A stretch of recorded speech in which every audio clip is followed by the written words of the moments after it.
रामकृष्ण हरी सांप्रदायिक कीर्तन, प्रवचन, कथा, भजन, चाली आणि सर्व संत चरित्र ऐकण्याकरता या चॅनलला सबस्क्राईब करा. धन्यवाद. रामकृष्ण हरी.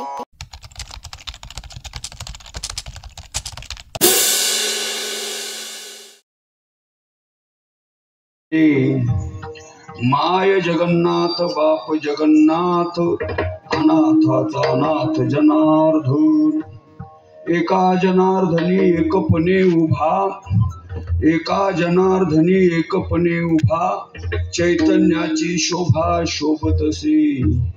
माय जगन्नाथ बाप जगन्नाथ, अनाथाचा नाथ जनार्दन. विठ्ठला विठ्ठला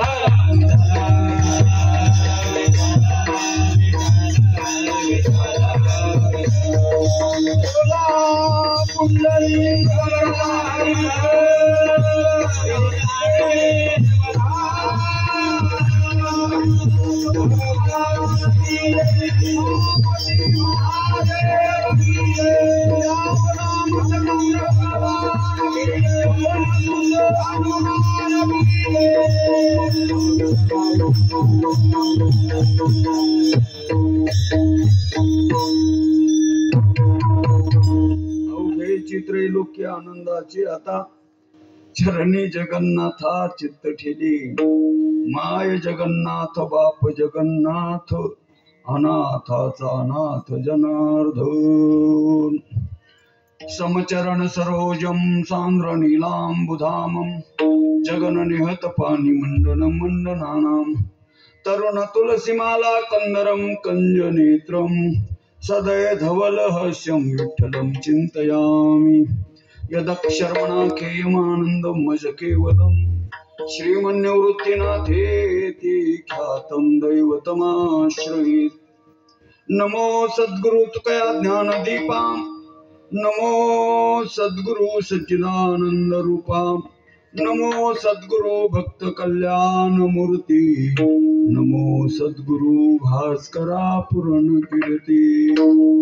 नागेंद्र हराय त्रिलोचनाय, भस्मांगरागाय महेश्वराय, नित्याय शुद्धाय दिगंबराय, तस्मै नकाराय महेश्वराय. ओम नमो शिवाय.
आत्मरूप गणेशु केले स्मरण, होय सकळ विद्येचे अधिकरण. तेची वंदू श्री चरण श्री गुरूंचे ते नमस्कारुनी. आता अवघेची त्रैलोक्य आनंदाचे आता चरणी जगन्नाथा चित्त ठेली. माय जगन्नाथ बाप जगन्नाथ, अनाथाचा नाथ जनार्दन. प्रस्तुत प्राप्तस्थळी संप्राप्त शिवेकरिता निवडलेला अभंग शांती ब्रह्म एकनाथ महाराज यांचा आणि बहुतेकांच्या नाही सर्वांच्या पाठ असलेला हरिपाठ म्हणणारे आपण सर्व वारकरी मंडळी आहोत. आणि त्यामध्ये गुरु परंपरेच्या अभंगामध्ये हा अभंग नित्यनेमानेच येतोय आणि हा 3च कडव्याचा अभंग आहे. आपला जो हा उत्सव आहे हा महाशिवरात्रीच्या पर्व काळामध्ये जे काही 29 पर्व आपल्या भागवत धर्मामध्ये सांगितलेले आहे पर्व विशेष भागवत धर्मी, नरसिंह जयंती, रामनवमी, वामन जयंती, जन्माष्टमी, उत्तमात उत्तम शिवरात्र असे जे 5 पर्व आणि 24 एकादशा 12 महिन्याच्या अशी 29 पर्व आपल्या वारकरी संप्रदायामध्ये सांगितलेले आहेत. त्यातलं महाशिवरात्रीच्या पर्व काळावरचा हा उत्सव स्वानंद सुखनिवासी ब्रह्मलीन सुरेशानंद गिरीजी बाबा यांच्या कृपा आशीर्वादातून सर्व ग्रामस्थ मंडळी, खंबाळे, भजनी मंडळ, कार्यकर्ते मंडळी, देणगीदार, पंक्ती देणारे, अन्नदान करणारे सर्वांच्या सहयोगामधून आमचे सर्व मृदुंगाचार्य महाराज, टाळकरी महाराज सर्वांच्या उपस्थितीमध्ये हा उत्सव प्रतिवार्षिक स्वरूपाचा संपन्न होतो. आणि बाबा असल्यापासून हा ठरलेला दिवस आजचा हा, आणि त्या नित्यनेमाप्रमाणे सेवके करावे सांगितले काम अशा नियमाप्रमाणे आपण ही सेवा करतो आहोत. कीर्तन करत नाही, कार्यक्रम तर अजिबात नाव घ्यायचं नाही. कार्यक्रम आपण कलापथकवाले नाही, आपण सेवेकरी मंडळी आहोत. आपण सेवा करत जावी. शब्द जरा मोजून आपण कुठे निघाला, चाललो आज खंबाळ्याला कार्यक्रम आहे, कलापथक आहे काय तुझं तमाशा आहे. सेवा आणि अशी भगवंताची संतांची सेवा आपल्याकडून घडते आहेत. महान पुण्यवान आपली भूमी आहे. सद्गुरू निवृत्तीनाथांचा मुक्काम दरवर्षी या ठिकाणी होत असतो, म्हणून या भूमीला आम्ही फार विशेष महत्व दिलेलं आहे. असो, आजचा अभंग एकनाथ महाराजांचा आज सेवेकरता का निवडला असेल असा बहुतेकांना प्रश्न पडला असेल. त्याचं काही कारण आहे. हा जो उत्सव चालू आहेत ना आपला, हा मोठ्या पर्व काळ, नुसतं शिवरात्रीचाच पर्व काळ एवढंच नाही, मग विश्वगुरु निवृत्तीनाथ महाराजांना प्रगट होऊन 750 वर्ष पूर्ण होतात. तो पर्व काळ आहे, पुढे आहेच तो उत्सव, सांगेल शेवटला मी. त्यानंतर ज्यांचा अभंग आहे त्यांना जल समाधी घेऊन चतुर्शतकोत्तरी रौप्य महोत्सवी काल आहे. म्हणजे या वर्षामध्ये महाराजांना जलसमाधी घेऊन 425 वर्ष पूर्ण होतात या वर्षामध्ये, म्हणून अभंग घेतलाय. कोणत्या टायमाला काय करावं, कोणत्या काळाला काय करावं, आणि त्यातली त्यात आता या बीजेपासून पुढे जगद्गुरु तुकोबरायांचा त्रिशतकोत्तरी रौप्य महोत्सवी काल येतोय पुन्हा आता. म्हणजे एवढे पर्व काळ संतांचे आपल्या या महाराष्ट्रामध्ये सध्या उपस्थित चालू आहेत. आणि त्या निमित्ताने हा शिवरात्रीचा महापर्व काळ आहे. संतांचा मुक्काम इथं होतो, पुण्यभूमी आहे, महाशिवरात्रीचा पर्व काळ आहे. अशा अनेक पर्व काळ ज्या ठिकाणी एकत्र होतात तिथं आनंद सोडून दुसरं काय असणार आहे महाराज. म्हणून अवघेची त्रैलोक्य आनंदाची मानून पुढे निघून जातो. ऐका, आणि असा हा उत्सव अत्यंत प्रेमाने मला इथं आल्यावर पाहिलं जरा आनंदही वाटला. चौबाजूना कवाल कंपाऊंडचे काम चालू आहेत, होत आहेत. साबळे बाबा मला म्हटले, खरं ना अजून हे पाहायला बाबा थांबायलाच आहे, थांबेलच येते ते, आपल्याला सोडून कुठे गेले नाही, आपल्यामध्येच आहे ते. आपल्याकडून जे कार्य करून घेतात ती त्यांचीच प्रेरणा आहे. विठाला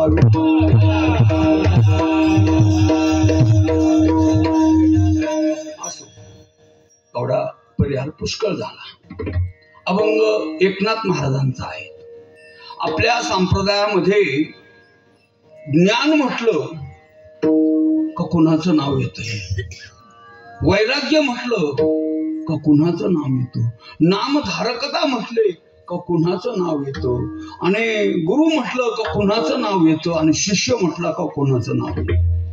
असे महान सूर्याला सुद्धा लाजवतील असे हे जागतिक क्रांती सूर्य, ज्ञान सूर्य.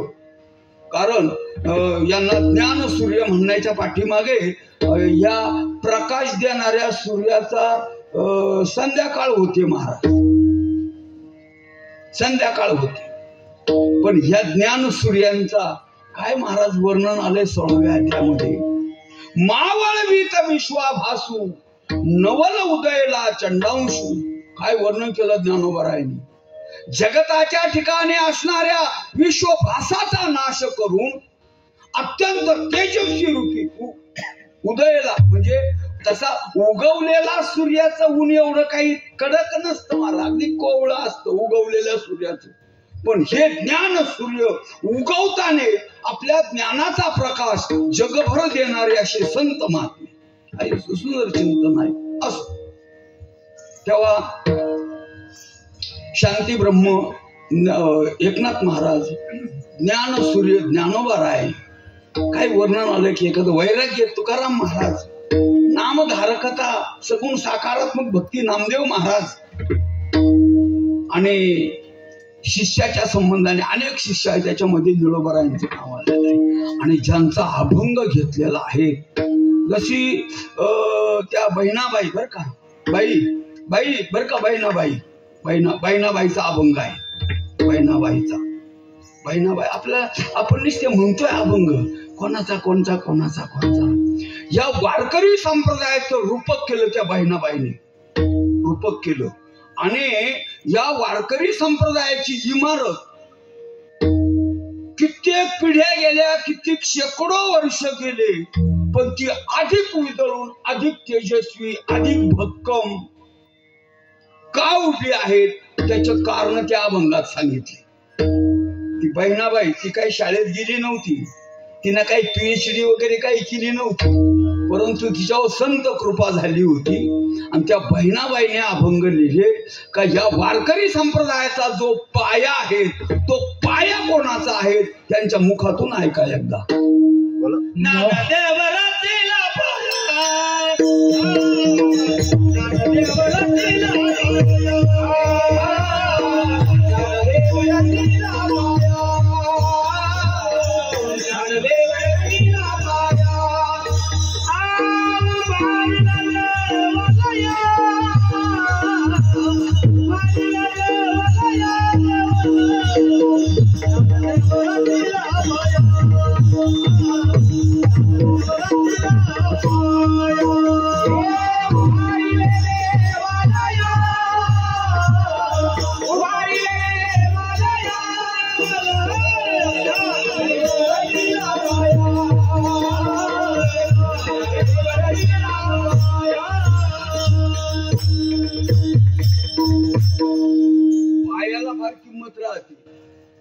काही गोष्टी दिसत नसतात बर का, त्याला किंमत फार राहते. महाराज दिसत नसतात. ती पाया असतो ना, पाया जमिनीमध्ये का एकाने पाहिलं लोखंडाचा भाव काय, सिमेंटचा भाव काय, वाळू काय ब्रासे, आणि ती तेवढी मातीत घालायची. त्याच्याकरता आपण असं करू, जमिनीवरच भिंती रचायला सुरुवात केली. केला ना बंगला उभा त्याने. पायाविन भिंत तातडीची, पायाविन भिंत. पाऊस आला, जमीन नरम झाली, आणि पुढे इमारत काय झाली, कळसाला गेली का जमीन दोस्त झाली. पाया महत्वाचा आहे कोणत्याही क्षेत्रामध्ये. बघा तुमचा परमार्थाचा पाया चांगला असेल तर तुमचा परमार्थ कडेपर्यंत जाणार. तुमचा पाया का डगमगता असला तर मग मात्र काही मधीच कुठं तरी कोणी काय म्हणे, काय घेऊन बसला माळकऱ्यांचं, मी नाही का दोनदा तू उठली, कुठं काय झालं माझं, आपण सारखे करीत तात्काळ. ते तार्किक लय अवघड. कीर्तनकाराचं लवकर पटायचं नाही, पण तार्किकांचं असलेल्या काढी त्यात नको तिकडं. आता जाऊ दे, आपला काही विषय नाही, तो महत्वाचा. ऐका, पाया फार महत्वाचा आहे. पाया जर योग्य नसेल तर टिकाऊ स्वरूपात त्याला प्राप्त होत नाही. म्हणून ज्ञानदेवी रचिला पाया. पुन्हा विस्तार असतो. आता हा विस्तार चाललाय ना आपला, याला ग्वाल कंपाऊंडचा आहे ना, विस्तार चाललेला आहे ना. नामातयाचा किंकर पंजाबापर्यंत फार हो. आता आपल्या ज्यांचा अभंग आहे ना त्यांना प्रस्ताव दिला, जनार्दनी एकनाथ खांब खांब. बर का, काय काय घर पाहिले, भिंती पडून गेल्या, घर घर घर. बर का सर, निश्चयाच्या खांबावर भिंती उभ्या. माधव बाबा त्या खांबावर एवढे खांब ते बळकट. तसा हा वारकरी संप्रदायाला जो खांब दिला ना तो नाथांचा आहेत महाराज. आता पुढे तुकोबाराय, कळसबाई, नाबाई, ध्वजा ते आलंय सर्व त्याच्यामध्ये. मला फक्त स्तंभापर्यंत यायचं होतं. तर या वारकरी संप्रदायाला जो स्तंभ दिला बर का, तो स्तंभ जर तुम्हाला ऐकायचाच असेल तर भागवत वाचा, एकनाथी भागवत, रुक्मिणी स्वयंवर वाचा. आणि काहीच वाचायला जमलं नसल तर भावार्थ रामायण वाचा. विठ्ठला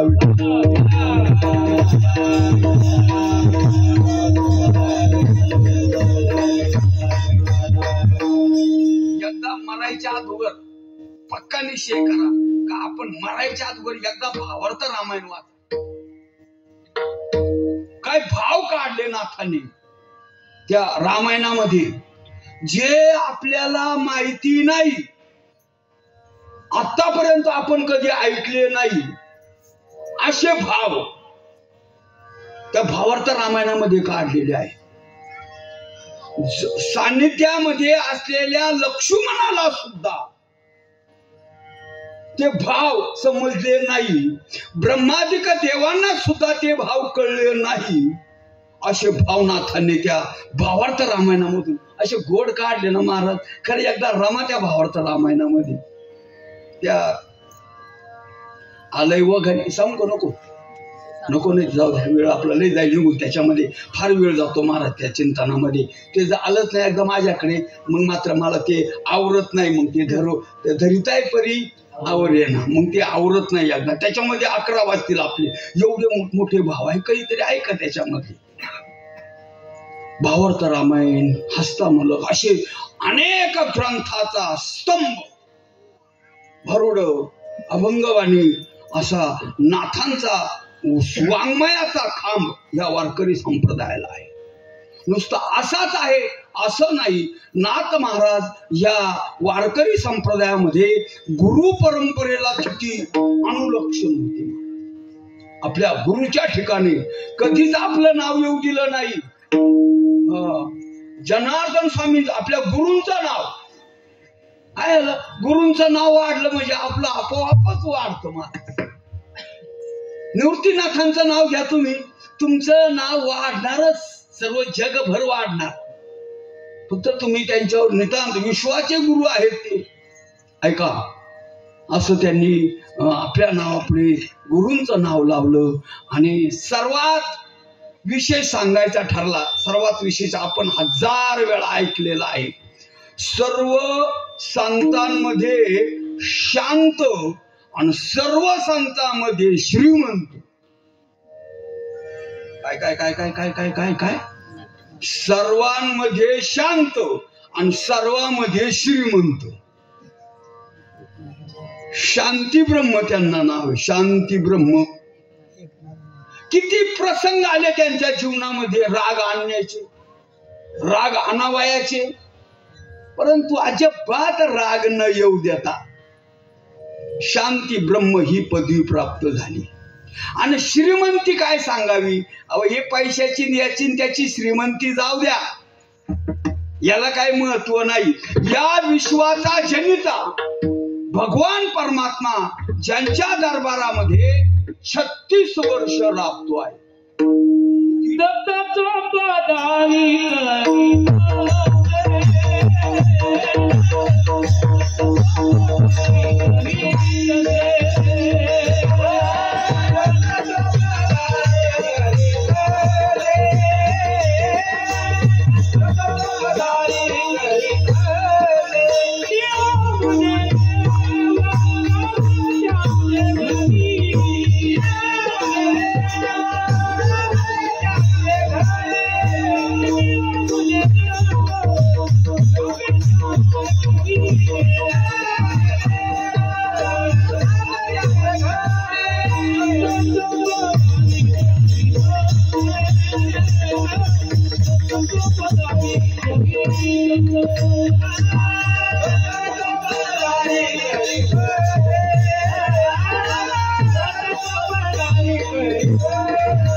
वर्णन करतात.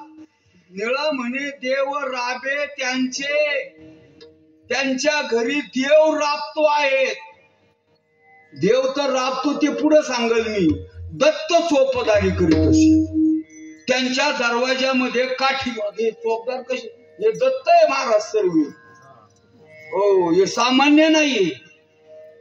भगवान परमात्म्याचे रूप आहे ते. काय झालं आता आलं प्रमाण घेतलं. आता एवढं सांगतोच मला, आता नाही ऐकलं. काय झालं, जनार्दन स्वामींची पुण्यतिथी होती आणि त्याचे सप्ताह ठरवायचा. म्हणजे पूर्वी काय फोन वगैरे अमक तमक बाबांची तारीख घ्यायला जायची. त्या भागामध्ये आंबेजोगाई नावाचं गाव. आता मध्यंतरी मी पालशिंगणला गेलो होतो ना, त्या आंबेजोगाईहूनच गेलो महाराज बर का. तिथं त्या आंबेजोगाईला दासोपंत स्वामी, दासोपंत बर का, ऐकून जा. दासोपंत स्वामी मोठे विद्वान.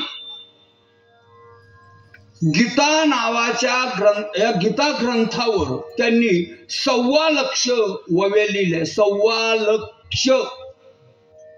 गीतार्णव नावाचा ग्रंथ आहे. आता तो अप्रसिद्ध आहे, त्याला काय माझा इलाज नाही. परंतु तेवढे विद्वान.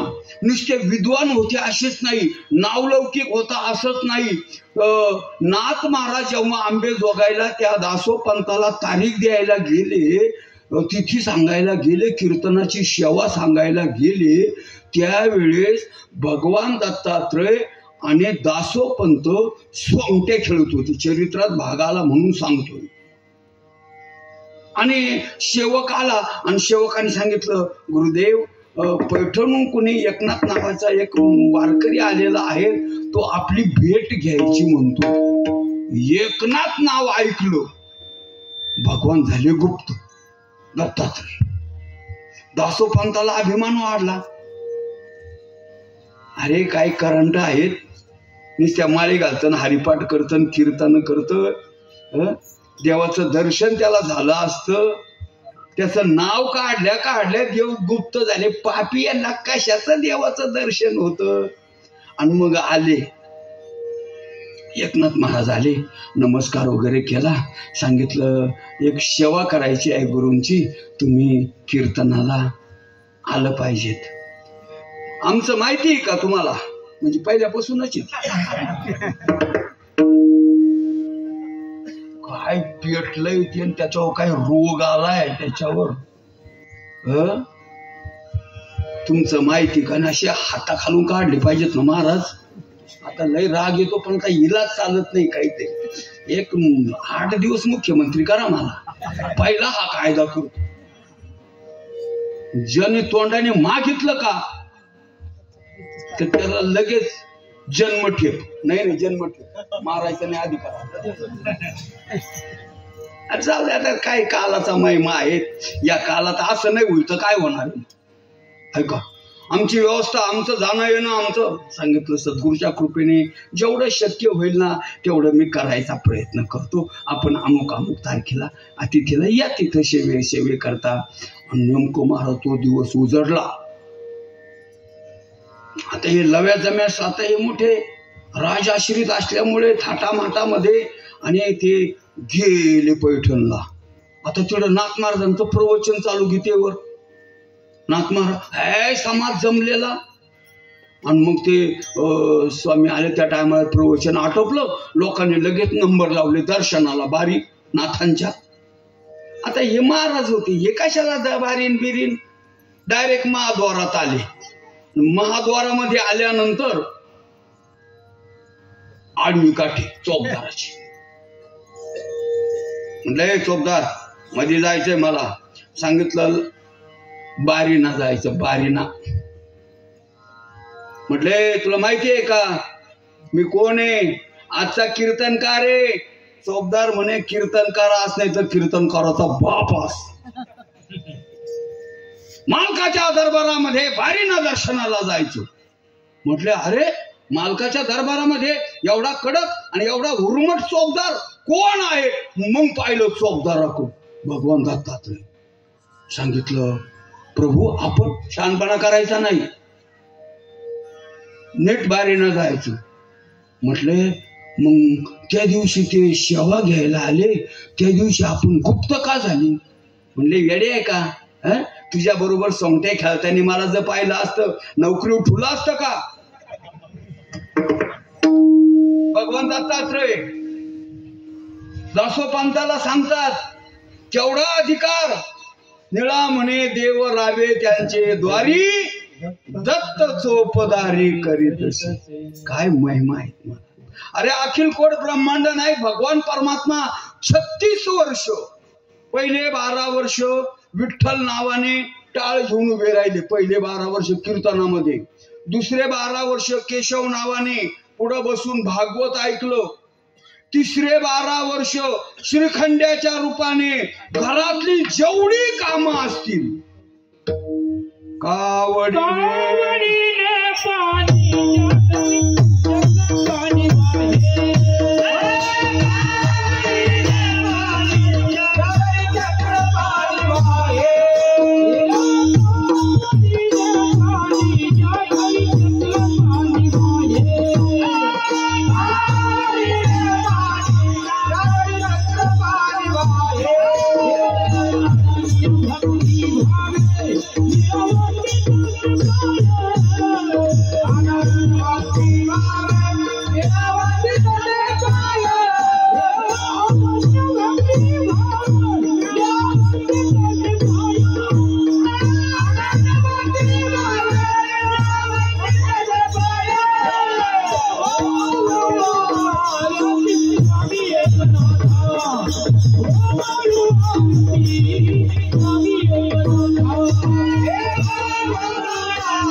कावडीने पाणी ज्या घरी चक्र पाणी वाहे. काय गोड चिंतन सांगितलं महाराज. मोरोपंतांची आर्या फार सुंदर आहे. श्री एकनाथ सदनी माधवजी सर्व ही कामे करीतो, सोकरे चंदन घासी गंगेचे पाणी कावडीने भरितो. भगवान परमात्मा 36 वर्ष ज्यांच्या घरी, ते किती नाथ महाराजांचं ऐश्वर आहे. असे एकनाथ महाराज आपली अनुभूती, आपल्या जीवनातला प्रसंग, आपल्याला आलेली अनुभूती आजच्या अभंगामध्ये प्रगट करतात. काय प्रगट केलं सांगितलं. आता हे संपूर्ण त्रैलोक्य आहे, हे आमच्या प्रचितीला आलं. काय स्वरूपात आलं? अभंगाच्या पहिल्या अवघे चित्र लोके आनंदाची, अवघे चित्र लोके, अवघे चित्र लोके आनंदाची, अवघे चित्र लोके, अवघे चित्र लोके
जगन्नाथ माय जगन्नाथ हे माय जगन्नाथ बाप जगन्नाथ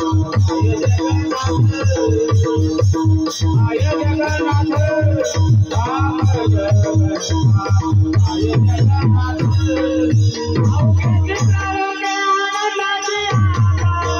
चरणी जगन्नाथ सीता चरणी जगन्नाथ सीता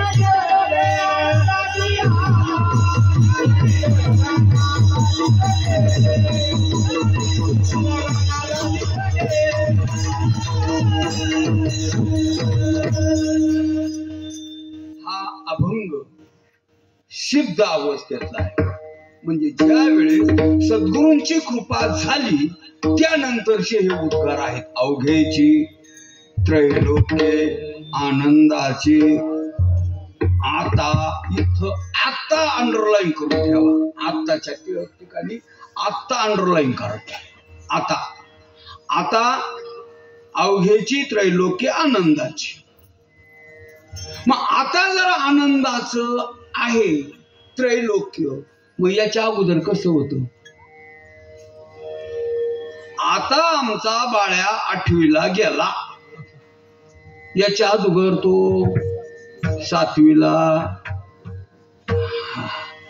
आता या वर्षी पाऊस कमी पडला म्हणजे मागच्या वर्षी बरा. सापेक्ष शब्द आहेत ना. आता अवघेची त्रैलोक्य आनंदाचे. आता आता अवघेची त्रैलोक्य आनंदाचे आहे असं जर आहे तर मग याच्या अगोदर आनंदाचं नव्हतं का? म्हटले म्हणून तर आम्ही आता वर्णन करतो अवघेची त्रैलोक्य आनंदाचे. आता आता म्हणजे केव्हा? केव्हा? जोपर्यंत आमचं चित्त स्थिर नव्हतं, जगन्नाथाच्या चरणी आमचं चित्त स्थिर नव्हतं, तोपर्यंत त्रैलोक्य दुःखाचं. एकदा ते चित्त भगवंताच्या सद्गुरूंच्या चरणावर स्थिर झालं, चरणी जगन्नाथा चरणी जगन्नाथा चित्त ठेले. आता अवघेची त्रैलोक्य आनंदाची.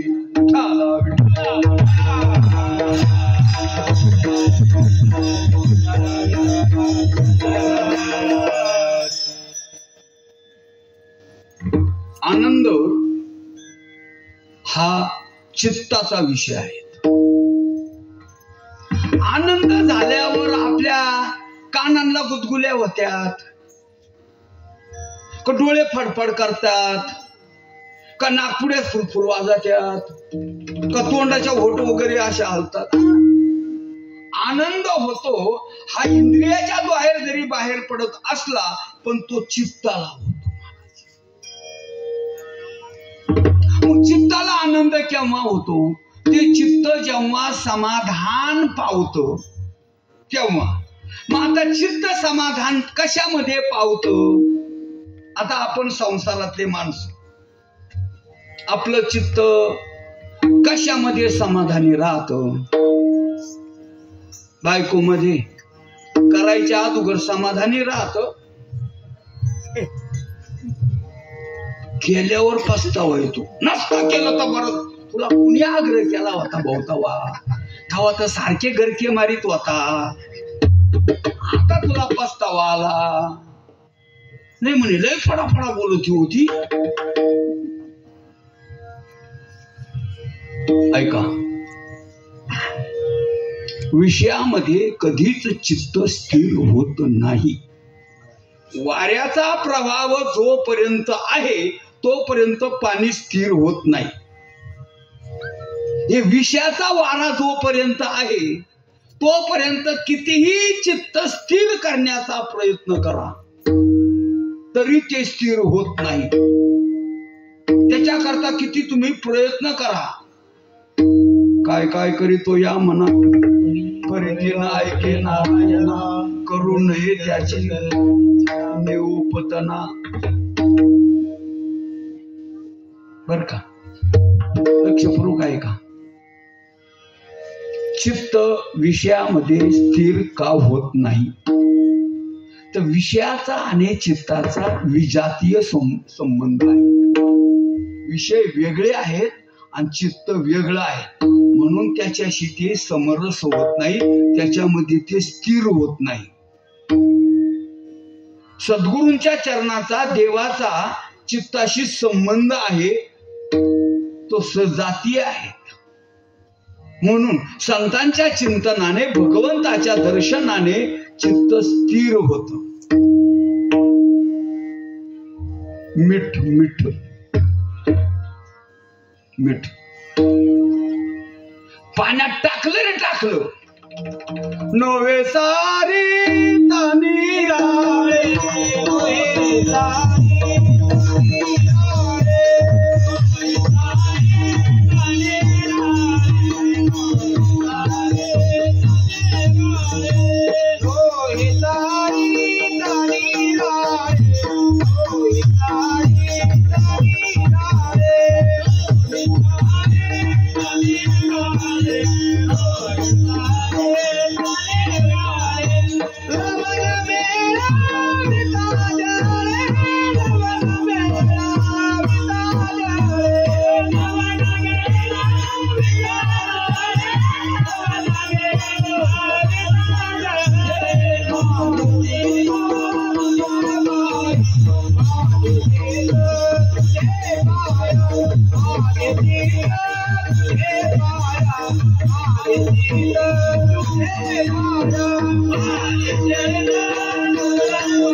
प्रमाण पद कसं आहे?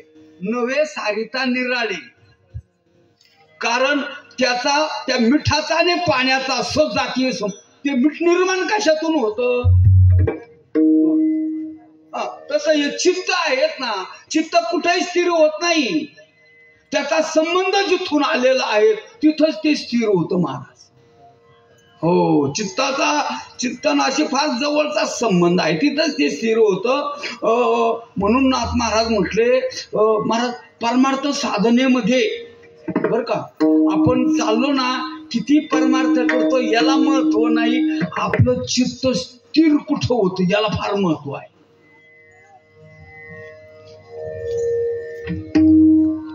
भजनाला कीर्तनाला भजनाला बसला, पण चित्त जर जवळ नसेल, जवळी नाही चित्त काय. सांगतो 2 वेळ नाईलाज आहे माझा. ए रवी तरी पंडू सुता, अंतर शुद्ध नसता, बाह्य कर्मे सर्वथा विटंबुगा.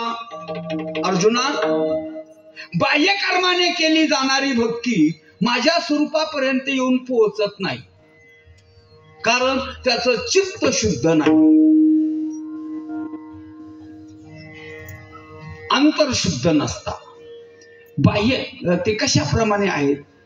मृतदैसा शृंगारीला, गाढव तीर्थी नानीला, कडू दुधीला माखीला, बळी दिसा त्रिवेणी संगमी, त्रिवेणी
व्यर्थ चित्त नाही नामी तरी ते व्यर्थ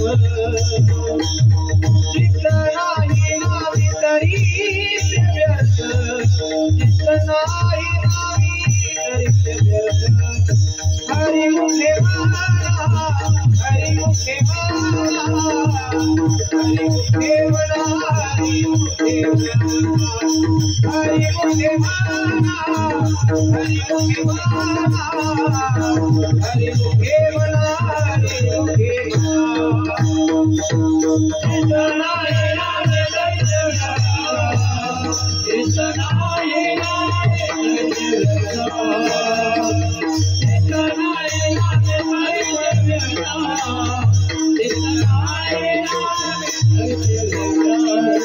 हरि मुखे म्हणा हरि मुखे म्हणा हरि मुखे म्हणा हरि मुखे म्हणा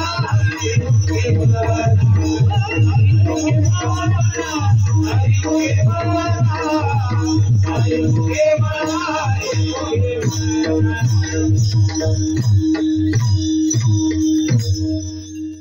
त्रिवेणी संगमी नाना तीर्थ भ्रमी अनेक तीर्थांना जा पण चित्त नाही नामी. आता आपल्या वारीमध्ये का आपल्याला थोडे अनुभव येतात का? माझा बाबा किती अनुभव आहे त्या वारीमध्ये. महाराज असा आदल्या दिवशी निघतो दुसऱ्या दिवशी फोन, हॅलो तू जेवली का? मरू दे ना उपाशी, तुला काय करायचं? मर ना तिकडे चालला ना पंढरपूरला तू. आता ती उपाशी राहू नाही तर जेव. चित्त कुठं आहे तुझं? लय उलट काम आहे महाराज हे पंढरपूरचं बी. जे घरी राहतात ना ते पंढरपूरला, आणि जे पंढरपूरला जात आहे ना ते घरी. घरच्यांना वाटतं गेलंय पंढरपूरला, आता चंद्रभागेत स्नान करीत असेल, आता बारीला लागला असेल, आता कीर्तन ऐकत असेल, आता दर्शन झालं असेल, असं घरच्यांना वाटतं. किती कोण कांद्याची चाळ फोडली का? नाही अजून. बांडी काय जनली का? गवळं वासरू बांधलं का? पंढरपूरला कोणी हे समजत नाही.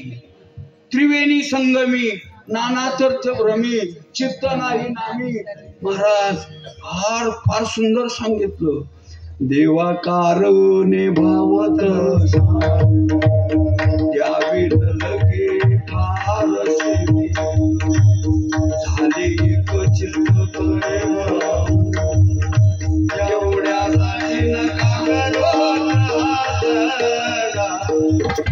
देवा कारणे सफरचंद नाही म्हटली, सोन्याचे डाग नाही म्हटले.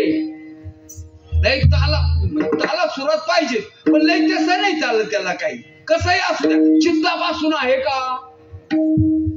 परमार्थ हा विषय चित्ताचा आहे,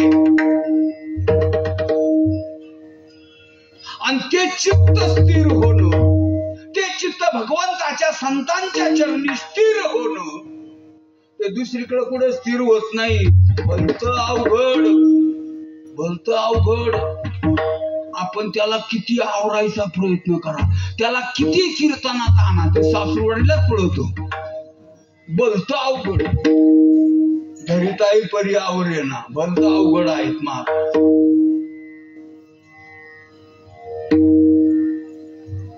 मग तीर्थयात्रेला जा, त्रिवेणी संगमावर जा. ज्ञानोबाराय म्हटले त्रिवेणी संगमी नाना तीर्थ भ्रमी चित्त नाही.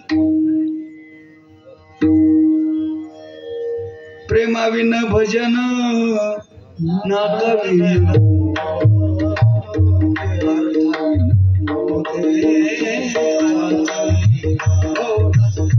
लय गोड आहेत महाराज. प्रेमाविन भजन व्यर्थ आहे. प्रेम नसेल ना त्या भजनामध्ये, नुसतं पाकिटाकच प्रेम असेल ना, तर मग त्याच्या भजनाला देवही संत किंमत देत नाही महाराज. प्रेमाविन भजन व्यर्थ नाकाविन बावळटच होती जरा, तिचं जमतच नव्हतं. पण ती म्हणते ना, जुने माणसं म्हणायची खायसाला नव्हती ना हाडळीला नव्हता. त्याचं ते जमलं तर त्याला ड्युटी होती, त्याच्यामुळं ते घरी 2-4 गाई जर्शी, त्यांचं नाव जर्शी लय तरशी. साखर कारखानाच तो पुढून घातला का मागून. अवघड. आता तर काही लोकांनी ठरवलं ज्याच्याकडे जर शिवाय त्यांना पुरीच द्यायच्या नाही, उभे वाळून जाते म्हणे शेण काढू काढू नकोच त्यांना. अवघडच काम आहे, जायचं शेताला जाऊ द्या. तेव्हा मग तो म्हणे अगं निदान मग आता तू गाईला चारा तरी आणायला जा आपल्या शेतामधून. मग तिने इळा घेतला आणि गेली घास आणायला. चालता चालता रस्त्यात ऊसाचं वावर दिसलं. आता बाळूटच होती, कोणाचं काय तोडल्या ना 2-3 ऊस. खायला खपल्याला लागली चावायला, म्हशीसारखीच चावी. ते येडही नाही धड शहाणही नाही, इकून काही वगळण तिकून काही वगळण. आता माशायचा बांधका. मग ते माशा तिच्या तोंडावर बसायच्या. ते अशी उसक तशी उसक. माशा पुढे आवड त्या गोड्याच्या माशा बसणारच, माशाचे त्या. आणि मग ते तिला रागच आला म्हणे, माशीच मारली ती. तिनं घेतला ना तो इळा. ती माशी बसेल होती नाकावर, ते रसवाता तिकडं, आणि गेली माशी मारायला. नाकच गेलं. केली ऍडमिट, केलं ऑपरेशन. आता ते तुटलं ते बोलून चालून. मग ती नवऱ्याला म्हणे अहो किती जग पुढं गेलंय, साधं नाक मिळत नाही का. मग ते नागपूरला गेलं आणि तिकून नाक आणलं नागपूरून. आता आपल्याला काय दृष्टांता करता, नाथांचा दृष्टांत आहे, त्याला मी काय करणार आहे. आणि मग ते प्लॅस्टिकचं नाक बसवलं. मग आता ती थोडीशी हट्टीच होती. ती म्हणे का आता नाक तर झालंय पण नट नाही ना त्याला. तो म्हणे नाक डुप्लिकेट आहे, पुढं नत घाली. नाही मला नतच नाही, मला नतच नाही तर मी चालले, नाही तर जाऊन द्यायची तशीच, काय करायला. पण लई लोक मौत पडा त्या महाराज. आणि मग त्यांनी शेवट सोसायटी काढली, केली नत. आता नत केली घरीच मारावा ना गावभर. आता त्यांच्या 4-4 तोळ्याच्या ते का येईल, 8 तोळ्याच्या विचारते. तिला कोणी विचारे ना गावामधून. मग त्या कुत्र्याच्या शापटावर पाय दिला. मानावऱ्याने केली, बस गप. माहिती नाही दे कुत्र्या शापटा जाऊ दे. आणि मग ते म्हणे इकडे नाही कोणी विचारणार, आपण बाजारात जाऊ. चैत्र मास उन्हाळा, कोकणातल्या मिरच्या वाळेल मिरच्या वापायला. आता कपड्याच्या दुकानात जावा, भाजीपाल्या हिरव्या भाजीपाल्याकडे जावा. ती मिरच्याच्या लाईनला गेली. बरं गपचिप निघून जावा ना, कशा किलो दिल्या आणि पाणी मारले का, घातला ना आत मिरच्या मध्ये. आता त्या मिरच्याचं कामच आहे.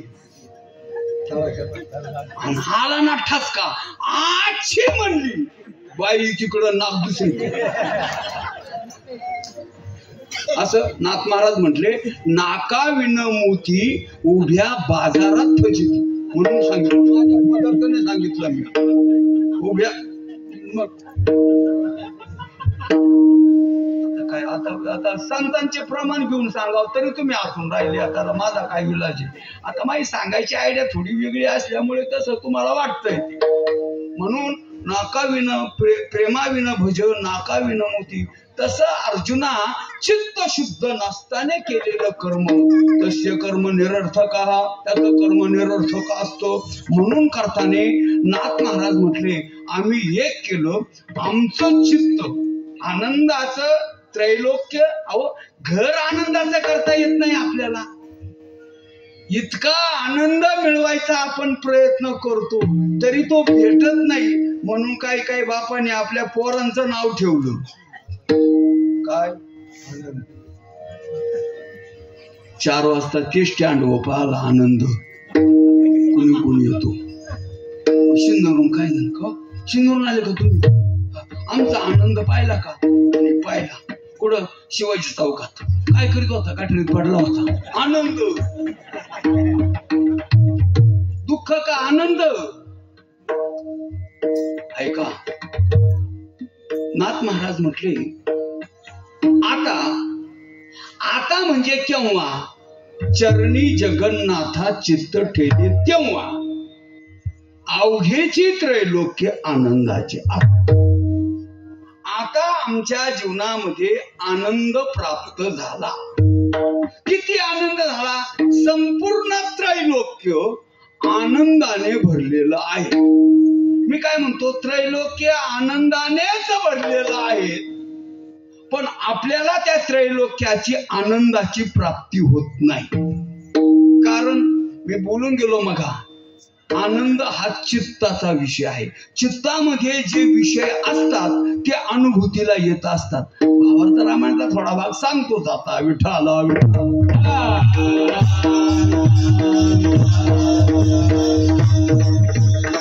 ज्यांचा अभंग आहेत ना त्यांचंच सांगतो. नाथ महाराजांना भगवान परमात्म्याने ऑर्डर दिली, तुम्ही भावार्थ रामायण लिहा. मग नाथ महाराज भावार्थ रामायण लिहायला बसले. आता जिथं जिथं रामायण चालतं तिथं हनुमंत आता आहेच, अदृश्य रूपामध्ये ते येतातच. आणि मग ते रामायण चाललं, इतका आनंद झाला हनुमंत राहायला.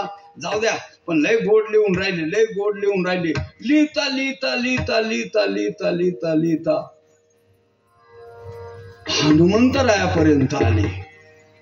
मग ते किष्किंधेला भेट झाली. मग पुढे त्यांचं अग्रीमेंट झालं आणि मग ठरवलं. आणि मग पुढे सीतेचा शोध घ्यायला निघाले. लय गोड चिंतन आहे त्याचं.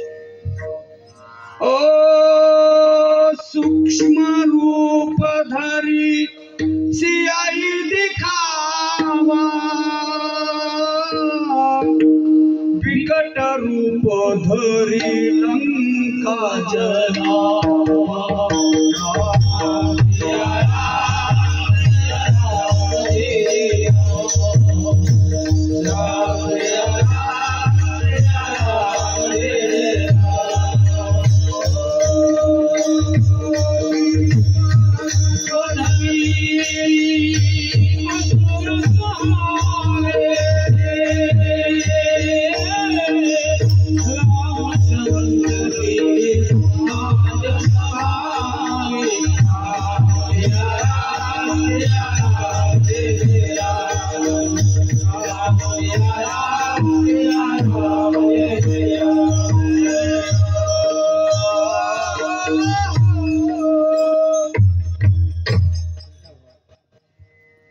तुमच्याच कृपेने सर्व, आमचं कुठं काय याच्यात.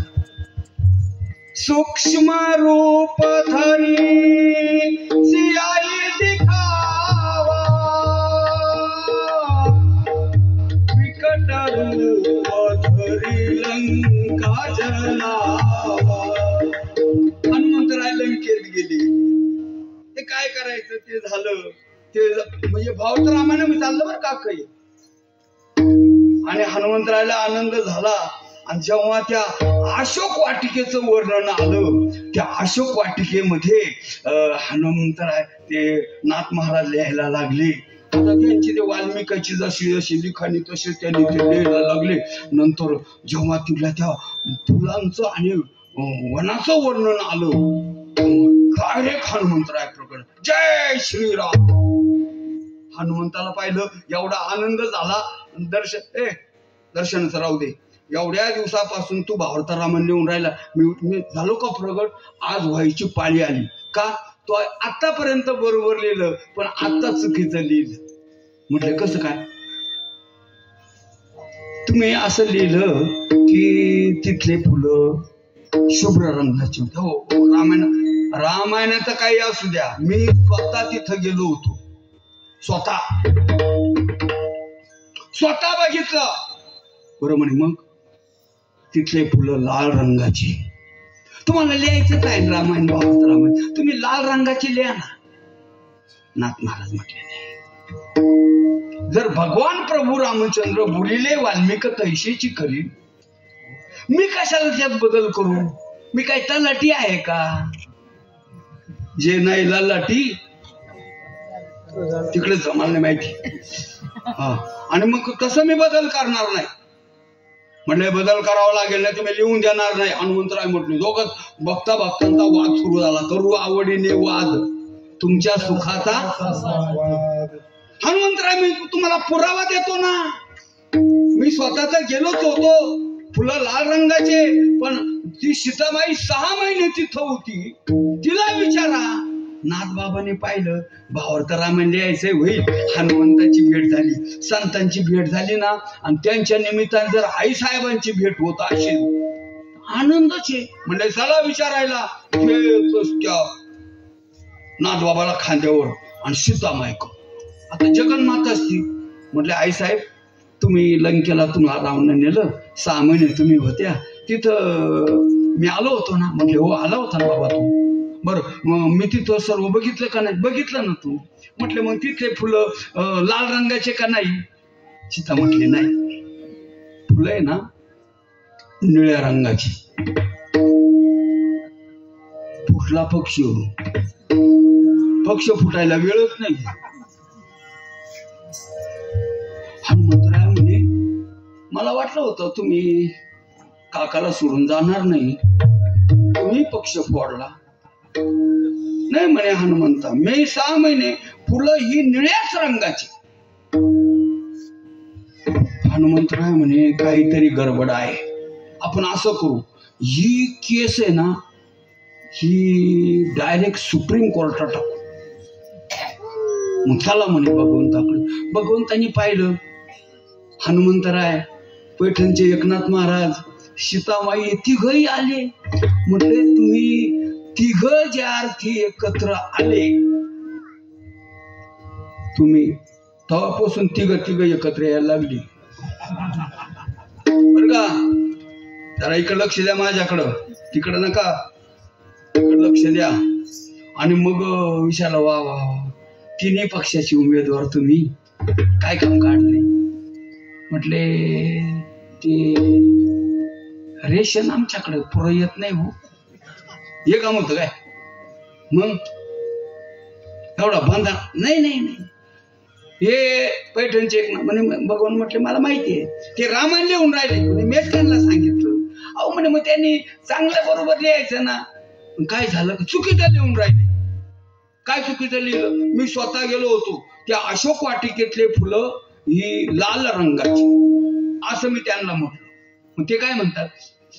ते म्हणतात शुभ्र रंगाचे. म्हणजे त्यांचं काय बरोबर आहे? मी स्वतः गेलो होतो, फुलं लाल रंगाचे पाहिले. मी सांगितलं तुझं बरोबर आहे. सीता म्हटली या दोघांचं एकाचा परोक्ष एकाचा अपरोक्ष आहे, पण मी स्वतः तिथं अनुभवलेलं आहे, फुलं निळ्या रंगाची. सांगितलं सीते तुझंही बरोबर आहे. हनुमंतराय म्हणे तिकीट वाटपाला तुम्हीच पाहिजेत. याचंही बरोबर आहे, त्याचंही बरोबर आहे, त्याचंही बरोबर आहे. सत्य एकच असतं, सत्य बदलत नसतं. म्हटले जर फुलं ओरिजिनल एकाच रंगाचे असतील तर आम्हाला भिन्न भिन्न रंगाचे का दिसले? सांगितलं ज्याच्या चित्तवृत्तीचा जो विषय असतो त्याला अनुभूती तशी येत असते. म्हटलं कसं काय? सांगितलं ते ज्या वेळेस हनुमंता तू सीतेला शोधायला गेला त्यावेळेस तुझ्या डोळ्यामध्ये क्रोध होता का आनंद होता? म्हणजे राग होता. राग रावणाचा असं वाटलं तुम्ही परवानगी दिली असते ना त्याचे दाईचे दाई नुकते तोडून आणले असते दाखवायला तुम्हाला, परंतु लय राग होता म्हणे. मग त्या रागाचाच विचार तुझ्या चित्तामध्ये होता आणि त्या क्रोधामुळे लाल बुंद तुझे डोळे झाले होते. त्याच्यामुळे दृष्टी सृष्टीवादामध्ये ज्याची दृष्टी जशी त्याला सृष्टी, त्याच्यामुळे तुला फुलं लाल रंगाची दिसायची. आणि प्रभू मला हे पटलं, पण मग ते फुलं सीतामाईला निळ्या रंगाचे का दिसायचे? म्हटले सीता फक्त शरीराने तिथं होती, तिचं जे चित्त होतं ना ते राममय झालं होतं. तिथले झाडाचे पानं सुद्धा रामराम म्हणत होते, दगड पाषाण वगैरे रामराम म्हणत होते. एवढं ती माझं चिंतन करत होते आणि मी तिच्या चित्तामध्ये असल्यामुळे माझा रंग आहे निळा रंग, श्याम वर्ण आहे. म्हणून तिला फुलं सुद्धा कशा रंगाचे दिसायचे? निळ्या रंगाचे दिसायचे. म्हणजे फुलांचा रंग ओरिजिनल पांढरा. मग दृष्टी सृष्टीवादामध्ये ज्याची दृष्टी जशी त्याला सृष्टी तशी. म्हणून चित्त संपूर्ण त्रैलोक्य आनंदाचं अनुभूतीला यावं असं वाटत असेल तर अगोदर आपली चित्तवृत्ती ही तदाकार झाली पाहिजे. दृष्टांताना दृष्टांत सांगतो. बिरबल बादशाचा ते त्यांची ईद मुबारक आली आणि बिरबलाला त्यांनी आज्ञा केली, बिरबल 5 दिवस बाकी आहेत, सर्व हस्तिनापुरी ही नगरी कलर देऊन झाली पाहिजेत आणि कलर हा हिरवा कलर द्यायचा, नाही म्हणायची सोय नाही आणि काम पुरं व्हायसारखं नाही. पण विचारवंत जर असले ना, विचारवंत काही करू शकता महाराज. त्यांच्या ठिकाणी काय पाहिजे आणि ते विचार संतांचे पाहिजे. ओ चंद्र तेथे चंद्रिका, शंभू तेथे अंबिका आणि संत तेथे विवेक असणे की. हे कीर्तन ऐकता ना तुम्ही, हा संत संगतीचा परिणाम आहे. एक कीर्तनकार कीर्तन करून गेलं, लोकांना सांगितलं ज्ञान, खूप चांगलं ऐकलं लोकांनी, दररोजची कीर्तन ऐकायचे, ऐकून ते लय हुशार झालं. त्याला जात होतं प्रवासाला एक दिवस, आणि मग त्यांनी ते रेल्वेचा प्रवास करीत असताना बसलो त्या डब्यामध्ये आणि बसल्यानंतर चाललंय, चालता चालता चालता चालता चालता चालता त्या डब्यामध्ये VIP बसली होती. काय कुठले खंबाळायचे, हा कुठं चालले? इकडं चाललो मुंबईला जायचंय. एवढ्या लांब प्रवास करायचा आणि काय ती ज्ञानेश्वरी धरून बसले, गप्पा मारू आपण. म्हटले अनंत वाचाळ बरळती बरळ. अरे बाबा देवाचं चिंतन करू, हरिपाठ करू ना आपण. आमची हरिपाठ का पाठाची त्यांची बर का. आम्ही काय शिकलोय, केवढा आम्ही किती शिकलोय. आम्ही जेवायला बसलो तरी आम्ही बुट काढती ना, एवढं शिकलोय आम्ही. तो म्हणे अजून कमी शिकले तुम्ही, जावा बुटात भाजी घेऊन खाल ना, का जास्ती शिकले. काय चालला येडेपणा. म्हणे आपण असं करू, एकमेकाला कोडे सांगू तिथं जाईपर्यंत. तो म्हणे मला काय येतं, मी आपलं कीर्तन ऐकणारा, प्रवचन ऐकणारा, मला माझ्याशी नाही. म्हणे असं करू. बरं तू झाला तयार मग. म्हणे तशी नाही माझी यायची, आपण काय करू, पैन लावू पैन.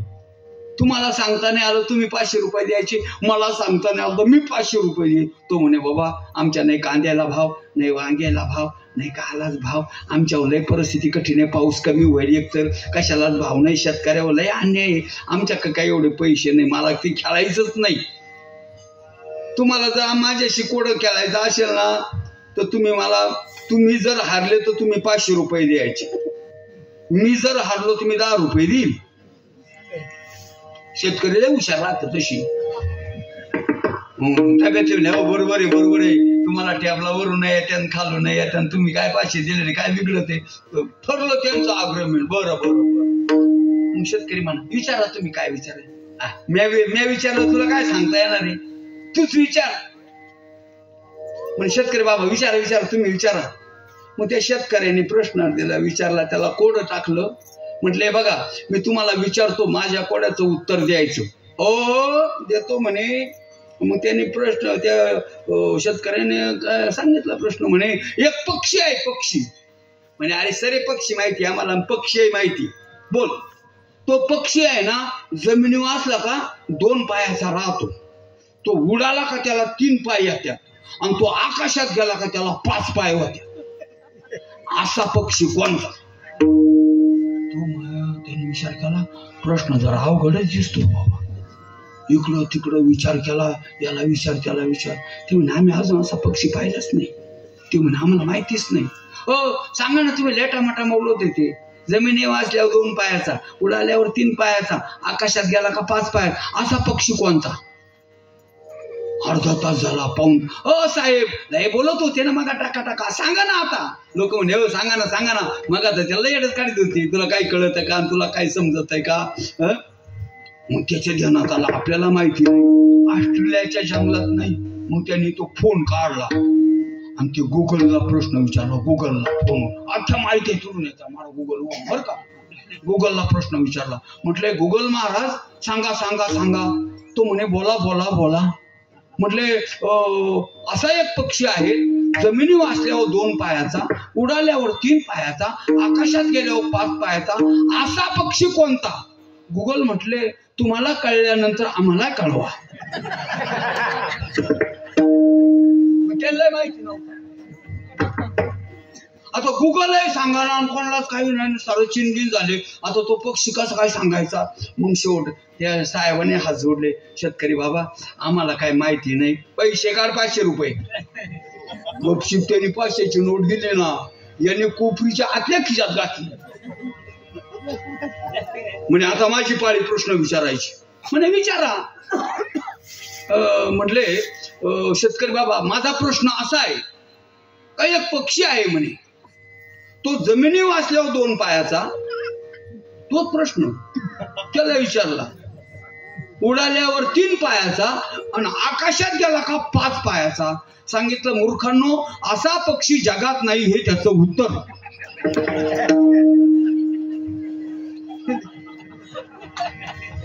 विठ्ठला विठ्ठला.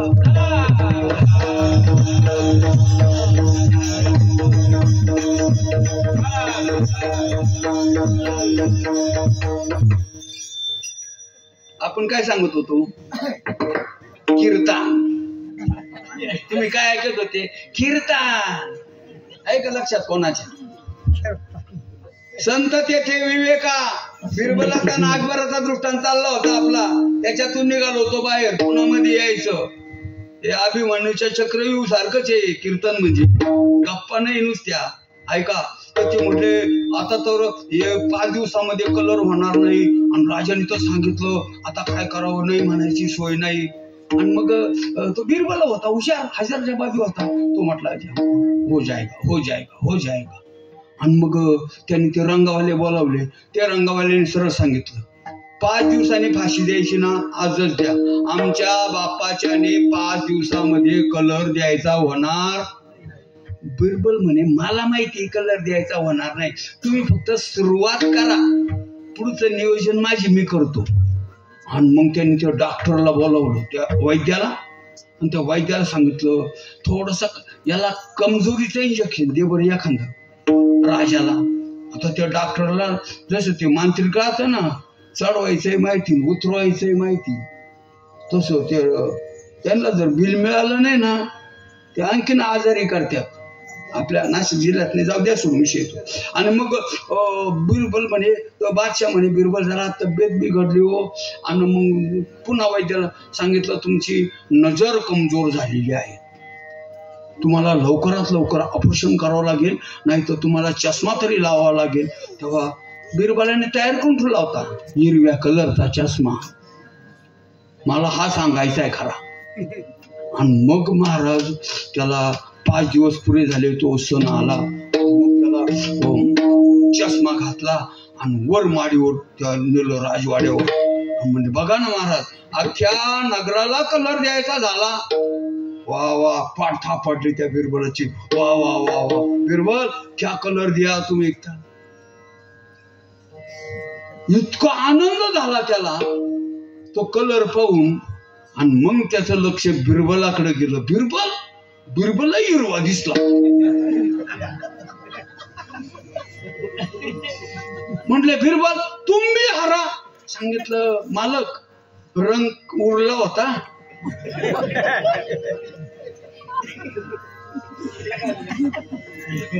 मग त्याचं लक्ष स्वतःच्या हात पायाकडे गेलं. म्हटलं बिरबल मै बी हरा. सांगितलं तुम्ही झोपेल होते, उरलेला कलर तुम्हाला ऐकतो. मला दृष्टांत टाकून द्या, दृष्टांताच्या मागे जायचं नाही. ज्याची दृष्टी जशी त्याला सृष्टी तशी आहे. तसं नाथ महाराज म्हटले आमची चित्तवृत्ती जनार्दनाच्या ठिकाणी स्थिर झाल्यामुळे आमच्या ठिकाणी निर्माण झालेला भाव अवघेची त्रैलोक्ये आनंदाचे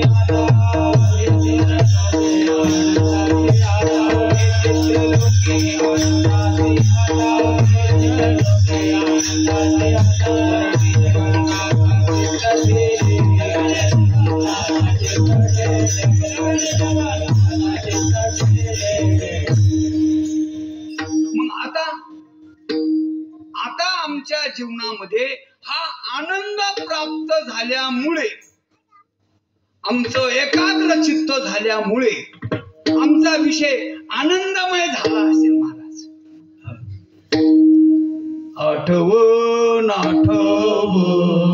गेले भावा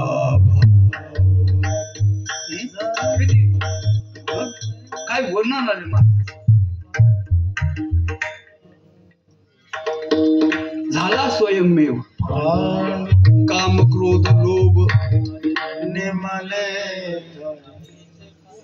अवघी आनंदाची गोड प्रमाण आहे बघा किती गोड प्रमाण आहे. काम क्रोध लोभ निमाले ठाईची आणि अवघी आनंदाची सृष्टी झाली. आता आनंद निर्माण होतो केव्हा जेव्हा चित्त जगन्नाथाच्या चरणी स्थिर झालं. आता आमच्या जीवनामध्ये आई तो आहे आणि बापही तो आहे.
संतांच्या चरणावर चित्त स्थिर झालं, भगवंताच्या चरणावर चित्त स्थिर झालं. त्याचे परिणाम सांग काय आहे सांगू का. या विश्वामध्ये जे महिमे सांगितलेले आहेत ना त्याच्यामध्ये मोठ्यातला मोठा महिमा संत दर्शनाचा, फार मोठा महिमा. ते भावार्थाला म्हणत आलंय, एकच मिनिटात सांगतो फक्त. ज्या वेळेस 14 वर्षाच्या वनवासाला देवाला निघायचं म्हणजे आदल्या दिवशी राज्याभिषेक आणि दुसऱ्या दिवशी 14 वर्षाचा वनवास. मला तुम्ही उत्तर द्या, 14 वर्षाच्या वनवासाला निघाले तेव्हा का राज्याभिषेक होणार होता तेव्हा? जास्ती आनंद देवाला झाला केव्हा?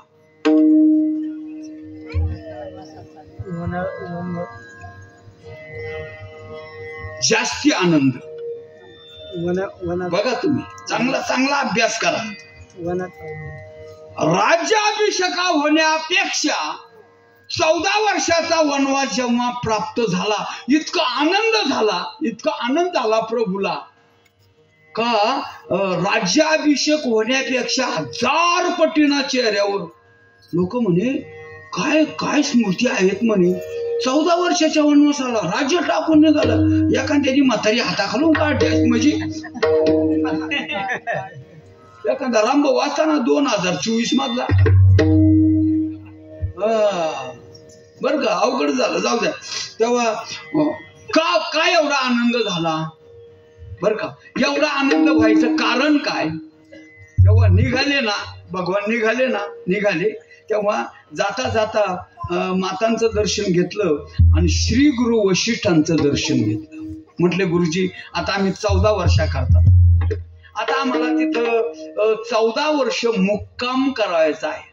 तेव्हा आता आम्ही कुठं राहावं एवढं तुम्ही आम्हाला सांगा. म्हटले देवा तुम्ही साक्षात परब्रह्म आहात, तुम्हाला काय सांगायची गरज आहे. म्हटले आम्हाला जरी सांगायची गरज नसली, देव जरी झाला तरी तो गुरु शिवाय नाही, गुरुच्या मुखातून ते यायला पाहिजे. आणि मग वशिष्ठाने प्रभू रामचंद्रांना कुठं कुठं मुक्काम करायचा हे ठिकाण सांगितले महाराज. ओ जिनके हृदय दंभ कपट नहीं माया,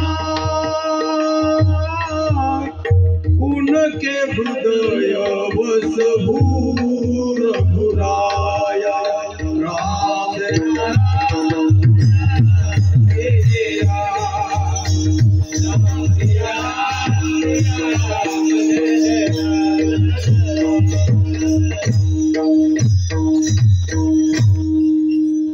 मंडळी, त्याला आपला वेळ थोडा 5-10 मिनिटाचा म्हणून मला ओळखायचंय पुढे. ऐका, भगवान तिथं निघाले ना अरण्यामध्ये गेल्यावर जे घडायचं होतं ते घडलं. आणि ते घडून गेल्यानंतर मारीचाचा वध करून पंचवटीमध्ये आले. आणि मग भगवंताने आपली लीला सुरुवात केली. आपली लीला सीते पळत पळत जायचे आणि झाडाला मिठी मारायची. हे खग हे मधुकर हे खग हे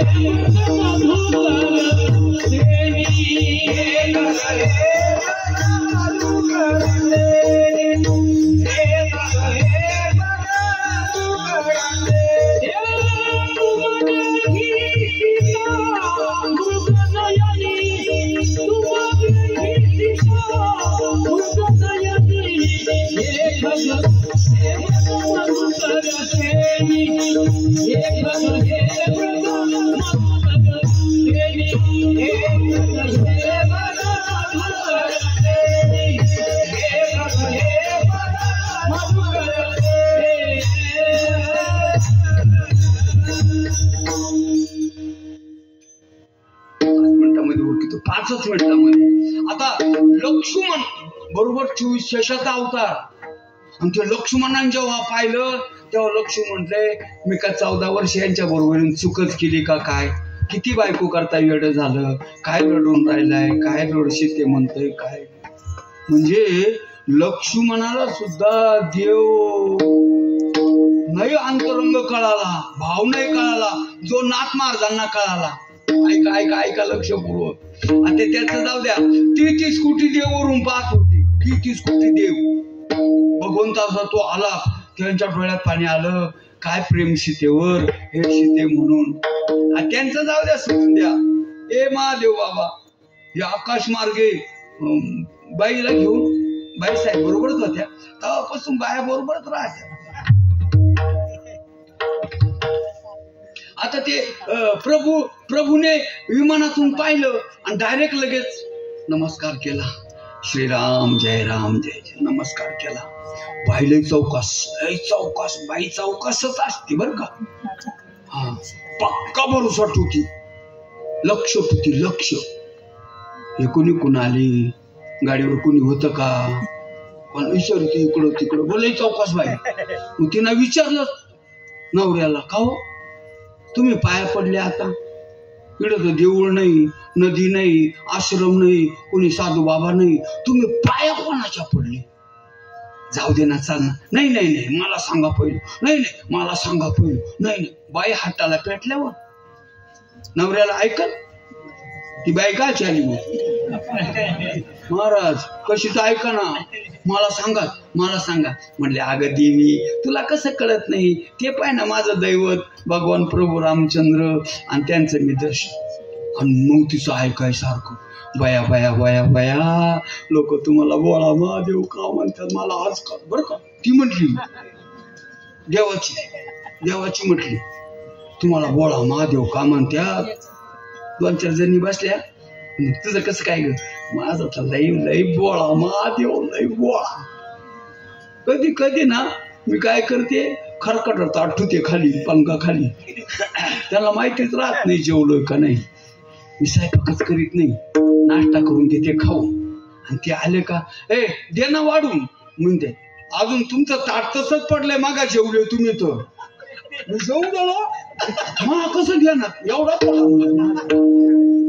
जाऊ दे आता लय झालं ते आणि मग ती म्हणते माझा लय बोळा आहे दुसरी म्हणते तुझा तर निस्ता बोळा माझा बोळा महादेव नाही माझा तर महादेवाच्या पुढचा आहे म्हणे पुढचा तुम्ही म्हणा नंदी मी नाही म्हणलो मी नंदी म्हणलो पाऊस पडेल का बस खाली का बसला खाली उठ नंदी बर का म्हणजे आता ते भगवान शंकराचा शिवरात्र असल्यामुळे ते सांगू राहिलो आणि मग ती म्हणे काय देऊ तुम्हाला लोक तुम्हाला बोळा म्हणतात मला तुकाराम महाराज म्हटले तो बोळा नाहीये तुका म्हणे बोळा त्याच्या नका ना दिला तो लय मोठा महादेव आहे पण बाईला काय तो पटलं नाही म्हटले खरोखर तुम्ही लयच बळे हो अशा त्या बायको करताना म्हटले अगं देवी दिसत तस दिसत ते बघा हे सीते म्हणतो दगडांना काय ना अगं नाही नाही जातेच मी आता सीता बनून समजा जाऊ नको म्हणलं बायला तर लय अवसान येत म्हणजे देवाच्या आपल्याला आपलं सर्व व्यवस्थित आहे तिला नाही मी जाईलच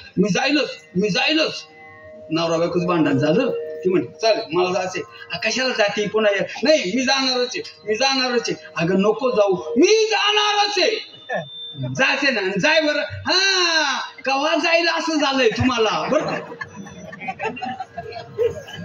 तुम्हाला बरं मारा वाटा मोकळ्या मग बरं असं दोन्ही कोण वाजवायला लय अवघड महाराज आता नको म्हणले होतं बाई कशीच ऐके ना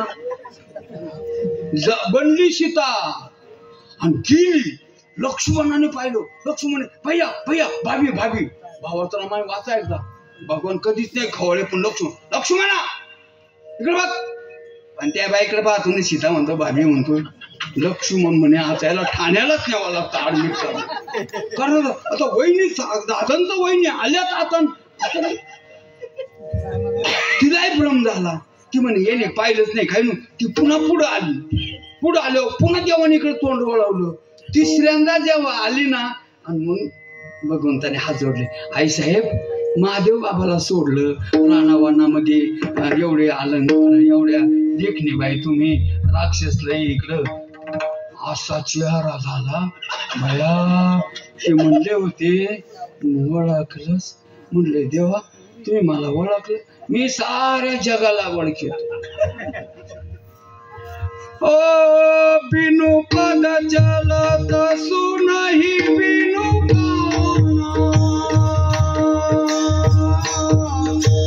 करम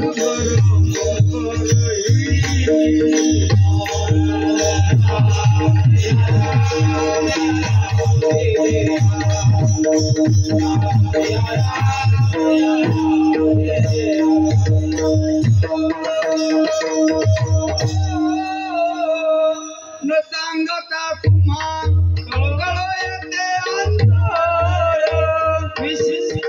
परिहारच मला सर्व कळतय म्हटले मग तुम्ही झाडांना डोंगराला दगडांना मिठ्या का मारता तुम्ही जर मला ओळखू शकलं सीता कोणी नेली हे जर तुम्हाला माहिती आहे मग हे काय चाललं काय म्हटले हे गुपित आहे तुला का सांगावं म्हटले मी शंकराची बायको आहे आदिशक्ती आहे माझं सामर्थ्य आहे मला सांगितलं पाहिजे भगवान म्हटले जी बाई नवऱ्याचं ऐकत नाही ती बाबाचं काय ऐकणार म्हणजे माझं तू काय ऐकणार आहे तुला सांगू नये तुझा अधिकार नाही मग मात्र अहंकार गेला नमस्कार केला प्रभू काही करा पण मला सांगा तुम्ही आणि मग भगवंताने तिला तिचा भाव बघितला आणि मग तिला मी हे का करतो याचं सूक्ष्म कारण सांगितलं आई जगदंबे त्याचं असं आहे सीता आणि मी एका नाण्याच्या दोन बाजू आहोत परंतु प्रकृतीने सीता लंकेला गेली आणि मी इथं 14 वर्षाकरता जे आलो तर ह्या दंडकारण्यामध्ये महान संत आहेत त्या संतांची संगती घडावी म्हणून मी इथं आलेलो आहे आणि हे तुझे समती ना हे झाड, हे दगड, ही नदी, हे डोंगर नाही, हे झाड नाही, हे पाषाण नाही, ही माझी सेवा करणारे हजारो वर्ष तपश्चर्या करून आपलं स्वरूप जल रूपाने, आपलं स्वरूप पाषाण रूपाने, आपलं स्वरूप वृक्ष रूपाने धारण करून माझी अपेक्षा करतात. मी त्यांना आलिंगन देतो आणि आमच्या सुखाचे संवाद होतात. जो आनंद मी उपभोगतो तो आनंद माझ्या सीतेला मिळत नाही, म्हणून मला काय भाव काढला बघून नाथाने, काय भाव काढला त्याच्यामध्ये, का माझ्या सीतेला तो आनंद मिळत नाही म्हणून मी शोक करतो. सद्गुरूंच्या कृपेने माय जगन्नाथ, बाप जगन्नाथ, अनाथाचा नाथ, आणि तो भगवान परमात्मा सर्व रूपाने या विश्वामध्ये स्थित आहे. अभंगाच्या शेवटच्या कडव्यामध्ये एका जनार्दनी एका पणे उभा, एका जनार्दनी एका पणे उभा, माय जगन्नाथ, बाप जगन्नाथ,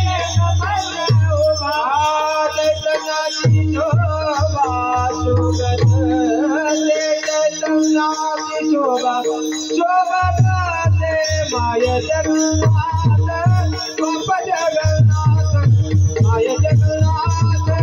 बाप जगन्नाथ, जय जगन्नाथ